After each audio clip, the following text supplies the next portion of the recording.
اس کی جانب بڑھی۔ میرا لال، سبحان کو اپنے ساتھ لپٹاتے ہوئے وہ اس کا ماتھا چومنے لگی۔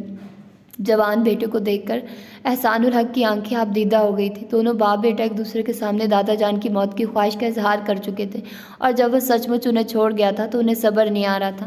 ماں کے بعد وہ باپ سے گلے ملا۔ دونوں نے الفاظ کے بجائے ایک دوسرے کو سختی سے بھینچ کر تسلی دینے کی کوشش کی تھی۔ ناشتہ لے آؤں بیٹا؟ باپ بیٹے کے لمبے مواقع کے اختتام پر وہ زبان کو مخاطب ہوئی۔ نہیں باجی، ناشتہ تو میں کر چکا، اب تھوڑی دیر آرام کروں گا اور پھر دادا جان کی قبر پر حاضری دینے جاؤں گا۔ ٹھیک ہے بیٹا۔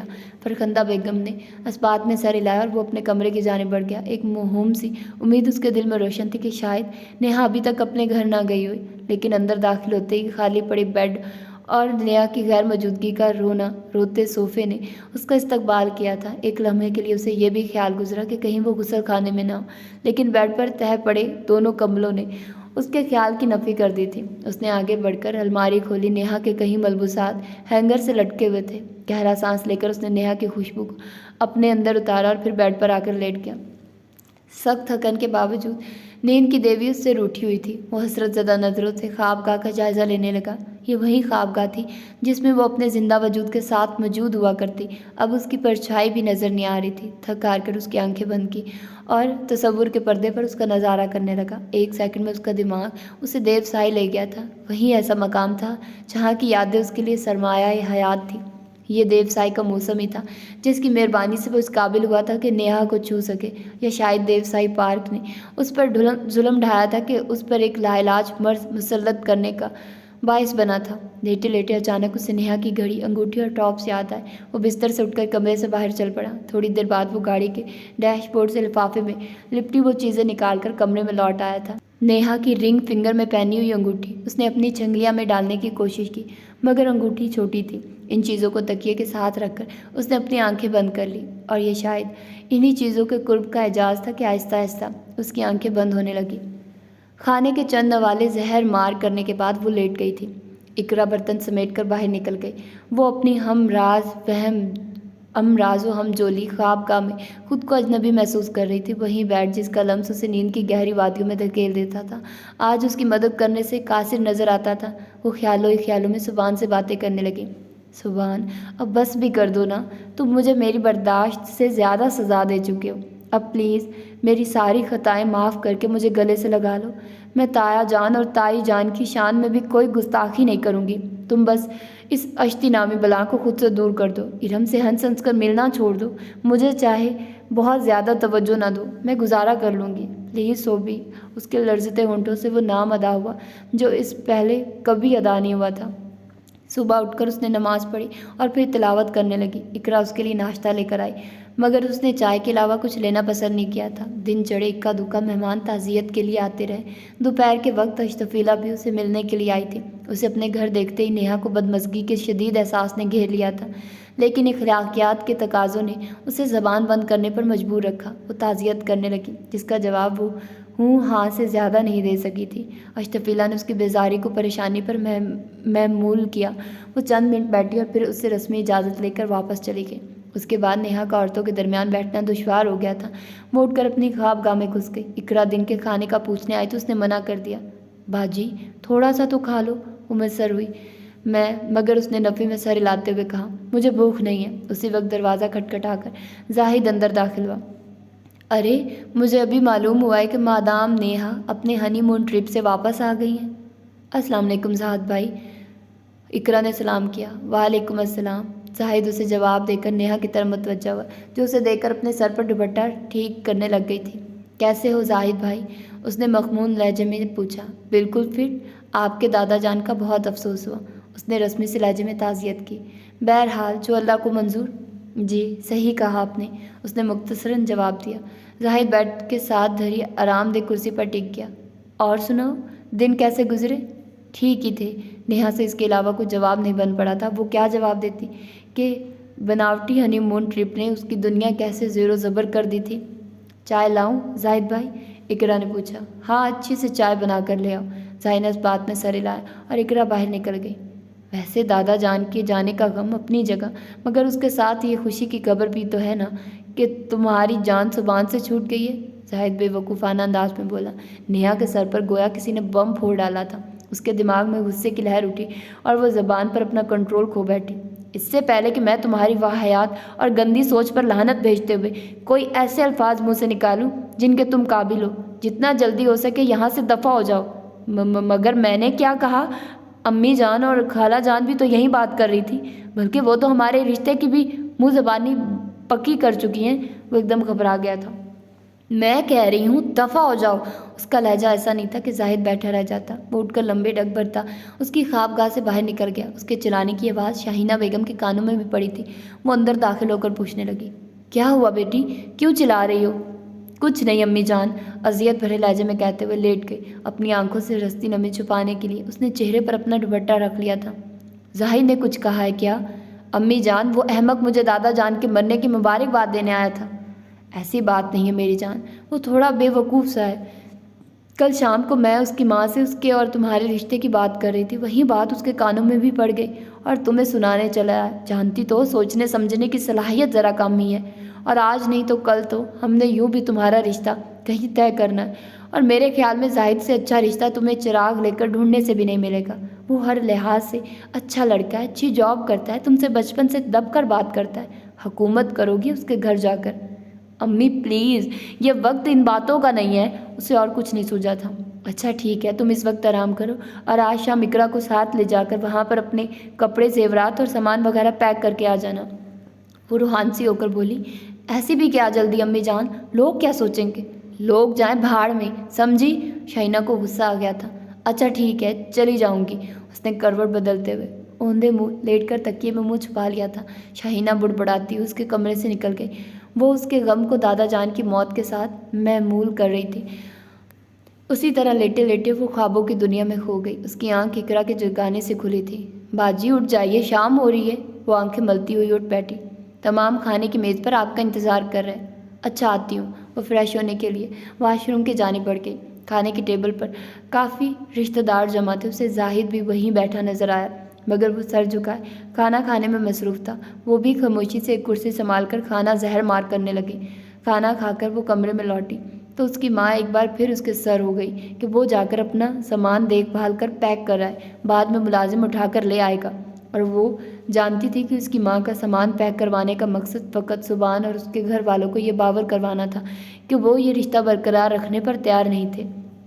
ایک بار تو بغاوت کی لہر اس کے دماغ میں اٹھی اور اس نے صاف انکار کرنے کا سوچا، مگر پھر یہ سوچ کر جھاگ کی طرح بیٹھ گئی کہ اس کے پاس ماں کی بات سے انحراف کرنے کی کوئی بنیاد موجود نہیں تھی۔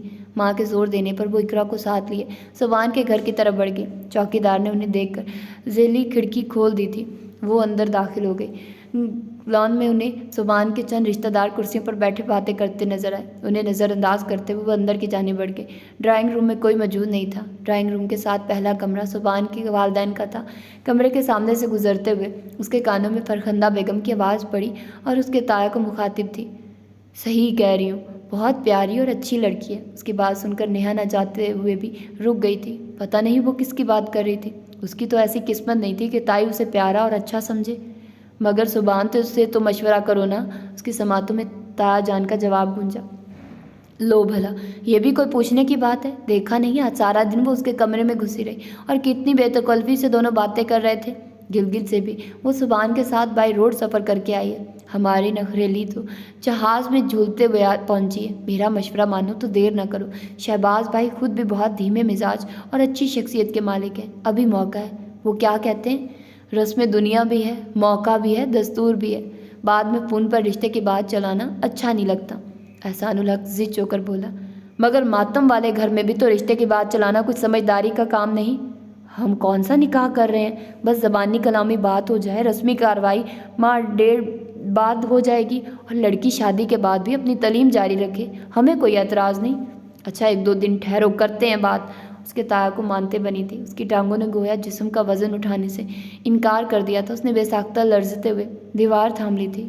باجی کیا ہوا؟ اقرا گھبرا گئی تھی۔ کچھ نہیں، چکر جیسا آ گیا ہے، اس کے منہ سے بامشکل نکلا۔ وہ تمام باتیں اقرا نے بھی سن لی تھی۔ اسے نیہا کے چکر پیچھے وہیں باتیں کار فرما نظر آئی۔ چلیں باجی،